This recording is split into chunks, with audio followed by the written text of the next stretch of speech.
c'est vendredi, bien sûr, c'est le jour du poisson, hein, c'est évident. Et aujourd'hui, c'est un petit peu différent, on ne cuisine pas les restes, c'est une idée de chef.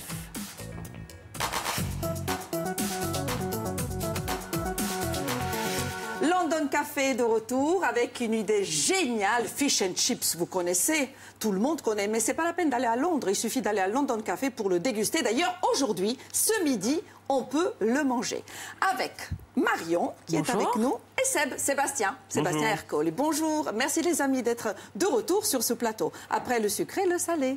C'est ça. Donc, fish and chips, vous n'allez pas vous servir de notre petit Nemo qui est là, on peut, hein. qui ne sera absolument pas maltraité, mais on a du cabillaud. Du cabillaud frais.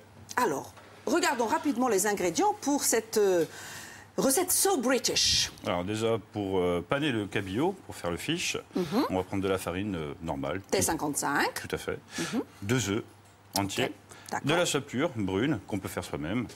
Et après, dans la chapelure, on va incorporer de la coriandre en poudre, du curry en poudre et du persil et quelques zestes de citron. Ça, je tiens à le préciser. Cette chapelure est différente et plus légère parce que vous avez justement eu l'idée d'incorporer et la coriandre et le curry, du persil haché et le citron, les zestes. Quoi. Génial. Ça permet de parfumer le poisson. Excellente idée. Et puis on a, qu'est-ce qu'on a? Bien sûr les pommes de terre, le citron. Le citron. Quelques carottes parce que... Après, sur l'assiette, au moment du dressage, c'est bien. Voilà, la couleur et puis un petit peu de croquant aussi, qui ne soit pas forcément gras. Et on va faire une petite sauce aussi. Une petite sauce tartare, bon, on l'a déjà préparée, mais bon.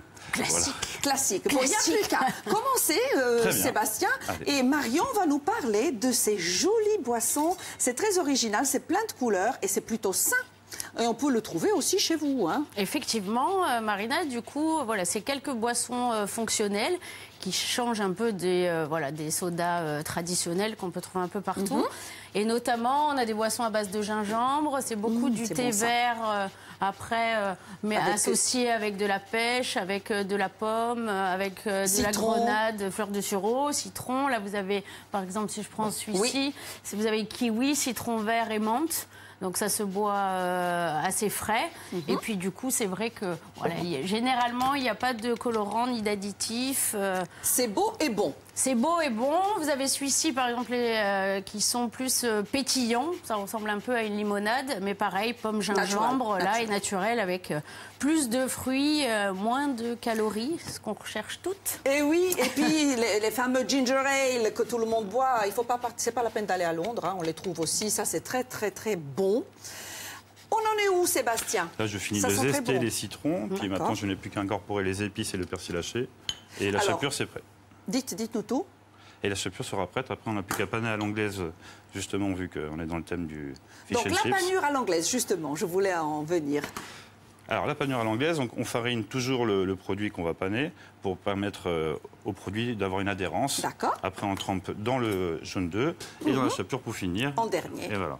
Nous, on ne cuit pas dans une friteuse, on le cuit au four. C'est ça la différence. Donc, vous évitez ce bain d'huile qui va vous donner trop de matière grasse autour du poisson. Donc, on a préparé, enfin Sébastien a préparé avant l'émission, déjà du poisson pané et c'est au four. Quelle température et combien de temps? Alors, on le met à 220 degrés et suivant la grosseur, nous, on les a taillés comme à peu près ceci. On compte une dizaine de minutes, pas plus, parce qu'après, ça va devenir trop sec aussi. Donc, voilà. Et puis, ça permet d'être croustillant et moelleux en même temps. Marion, si on n'a pas du cabillaud, on peut utiliser un autre poisson, j'imagine. Hein? Bah, y a, c'est quoi, l'aigle fin? C'est ça? Qu'est-ce qu'il y a d'autre? Parce que moi... Le carlet. Le carlet, voilà. Ah, c'est bien de le remplacer. Mais en fait, qui est en cuisine aujourd'hui, puisque vous êtes là, Seb? Eh ben, c'est notre patronne préférée, hein, notre Michel. Reine-mère. La reine-mère. La mère de Marion. Michel, la maman de Marion. on vous embrasse. Ouais. Je lui ai tout préparé ce matin, donc le fish and chips, et elle n'a plus qu'à envoyer. Il n'y a plus qu'à, maman. Allez. Très bien. Alors, on va surveiller rapidement la cuisson. Je regarde au four. Là, ça nous fait facile 7-8 minutes. 7-8 minutes. J'arrête. On va regarder. Regardez, Sébastien. Il suffit d'appuyer sur le poisson et si ça se détache, c'est cuit. On dirait, hein? Encore un tout petit peu. Allez, encore 1 minute et après on éteint. Ça nous laisse le temps de montrer aux gens comment on panne à l'anglaise. Donc, on met dans la farine. Oui, allez-y, on regarde. Donc, c'est une panure à l'anglaise. Tout simplement. Farine d'abord. Toujours la farine en premier. Les œufs par la suite. Et votre chapelure qui sont bons, mais vraiment ça c'est très très bien d'avoir des épices et aussi justement, du Londres persil. est un pays tellement avec les colonies en Inde, le curry, tout ça. Donc c'est important d'essayer de marier ces saveurs-là. Et puis on va pas le servir dans du papier journal comme on a l'habitude. Ça, c'est pas très, je sais pas, ragoûtant, non? Moi, j'aime. Bon, c'est une tradition. C'est la finger food. C'est la finger food. On mangera avec les mains, bien évidemment. Tout à fait. Oui, parce que c'est vrai que ça se mange dans la rue, un peu à la va-vite, quand vous et dans du papier journal. Et dans du papier journal, voilà. Mais nous, on aura le temps de s'installer au London. Exactement, exactement. Alors, je vais arrêter le four parce que j'ai un petit peu peur. Il n'y a pas de souci. Pour les pommes de terre, on peut faire les chips ou alors couper les quartiers. On se fait plaisir. On fait comme on veut, mais voilà, tout le monde sait faire des frites à la maison. Donc, on les coupe simplement en quartiers, on les blanchit à 140 degrés une première fois, et après, par la suite, on les finit de cuire à 190 degrés comme des frites. Ça, c'est une petite astuce pour qu'elles restent bien croustillantes, qu'elles soient pas Exactement. molles. Tout à fait. Et il n'y a pas que ça au London. Marion, qu'est-ce qu'on peut faire? Un tea time? On peut faire un tea time, on peut manger des crêpes sucrées, on peut manger des crêpes salées, effectivement aussi vers 14h, voilà, une fois que tous nos chers restaurants sont fermés. Donc vous pouvez trouver aussi des crêpes au sarrasin, donc sans gluten, je précise, parce qu'il y a aussi pas mal de gens qui cherchent maintenant le sans gluten. Ouais. Et voilà, après le goûter, les gaufres, et puis toutes les pâtisseries maison aussi que fait Sébastien, parce qu'il ne fait pas que le salé, il fait le salé et le sucré. Et le brunch tous les dimanches. Et le brunch tous les dimanches, effectivement. On n'arrête jamais. Oui, voilà. C'est exactement ça. Vous avez un torchon, chef, j'avais prévu ça. Je vous donne du papier absorbant au départ. Je vous remercie parce que... Ne te brûle pas. On a besoin de toi. Est-ce que vous voulez que je débarrasse, chef? On va débarrasser. Allez, Marion, on bosse un peu toutes les deux. Qu'est-ce que tu en penses? On débarrasse? Là, on débarrasse. On lui fait de la place, puisqu'on va sortir du four. On peut, là, chef? Oui. Oui, hop. Attention, c'est très, très chaud, les amis. Il nous reste à peu près 2 minutes 30 pour faire une belle assiette. Ouais. Et ça, j'en doute pas. Alors, qu'est-ce qu'on peut boire, par exemple, avec fish and chips? Attention, pas d'alcool, c'est pas bon pour la santé.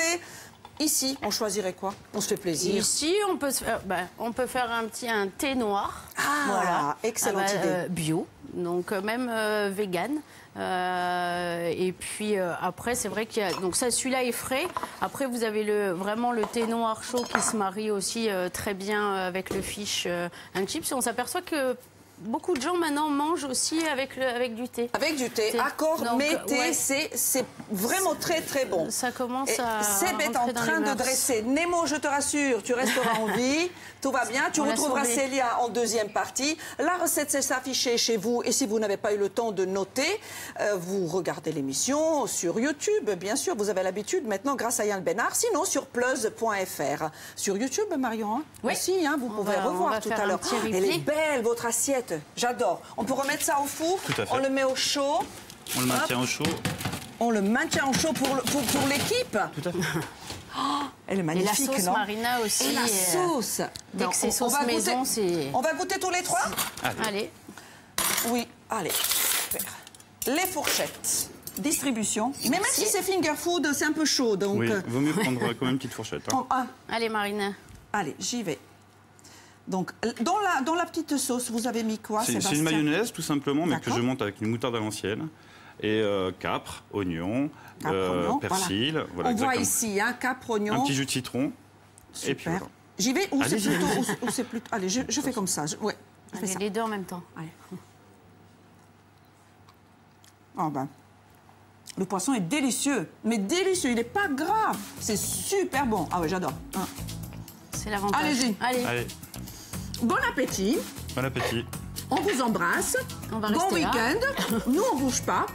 On se retrouve lundi, bien sûr, et tout au long de la semaine pour d'autres Mangia Insieme. Merci, les amis. Merci à vous. Et embrassez Michel et bonjour à London Café. On continue.